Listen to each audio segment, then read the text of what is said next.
Hồ mà này bụi lầm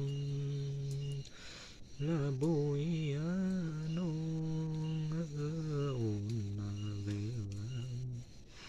đi son đất mương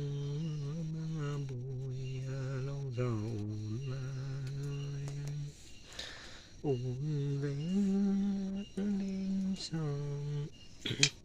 để nhớ mương để trời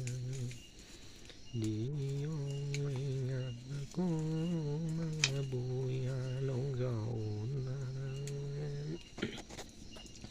cảm ơn bạn cha mương hồ mà này bớt cùng bớt nhớ